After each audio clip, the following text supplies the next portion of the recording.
ಯಾರ ಕಂದಯ್ಯ ನೀನು ಅಂಜಿಗಿಲ್ಲದೆ ಇದ್ದ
ನಮ್ಮ ಅಶ್ವವನ್ನು ಕಟ್ಟಿದೆಯೇ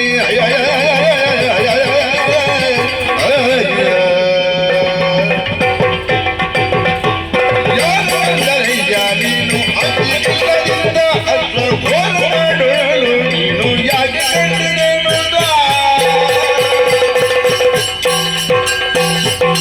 ಯಾರ ಕಂದನಯ್ಯ ನೀನು ಮಂಜಿಗಿಲ್ಲದಿಂದ ಘೋರನಾಡೊಳು ನಮ್ಮ ಅಶ್ವವನ್ನು ಕಟ್ಟಿದೆ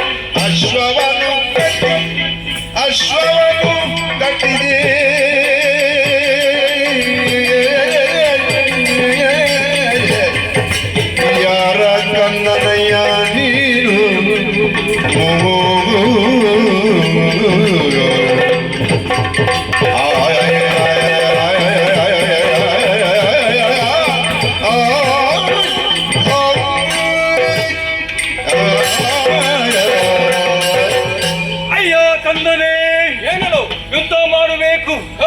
ಪ್ರಯೋಗ ಮಾಡಬೇಕೆಂಬುದಾಗಿ ಆಲೋಚನೆಯನ್ನು ಮಾಡುತ್ತಾ ಇದ್ರಿ. ಕೈಯಲ್ಲಿರುವಂತಹ ಕ್ಷಣವು ಮುಂದೆ ಹೋಗುವುದಕ್ಕೆ ನನ್ನಲ್ಲಿ ಕೇಳುತ್ತಾ ಇಲ್ಲ. ಯಾಕೆ ಎಂಬುದಾಗಿ ನಿನ್ನದಾಗಿರುವಂತಹ ವದನವನ್ನು ಕಾಣುತ್ತಾ ಇದ್ರಿ. ಪುಟ್ಟದಾಗಿರುವಂತಹ ಬಾಲಕ ನೀನು ಅಲ್ವೇ? ದೂರದಲ್ಲಿ ಯಾವುದೋ ಒಂದು ಆಗಿರುವಂತಹ ಋಷಿಯಾಶ್ರಮ ಕಾಣುತ್ತಾ ಇದೆ.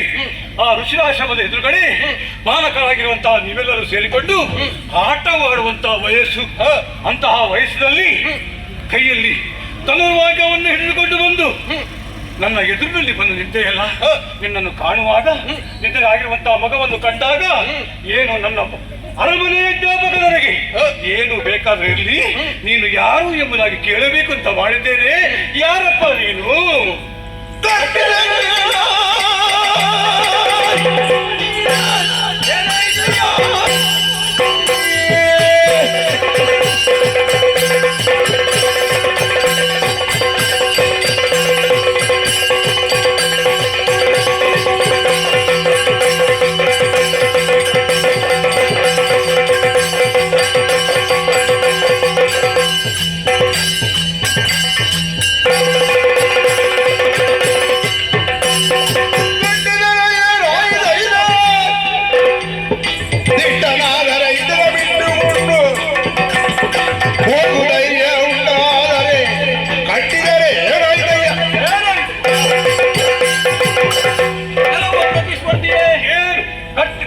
ಕಟ್ಟಿದ ವಿಚಾರಕ್ಕಾಗಿ ನನ್ನಲ್ಲಿಯೇ ಪ್ರಶ್ನೆ ಮಾಡುತ್ತಿದ್ದೀಯ.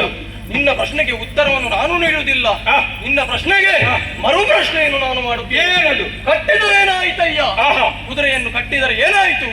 ಕಟ್ಟಿದುದು ಮಾತ್ರವಲ್ಲ, ಅದರ ಹಣೆಯಲ್ಲೊಂದು ವಿಧಿಲಿಖಿತವಿತ್ತು.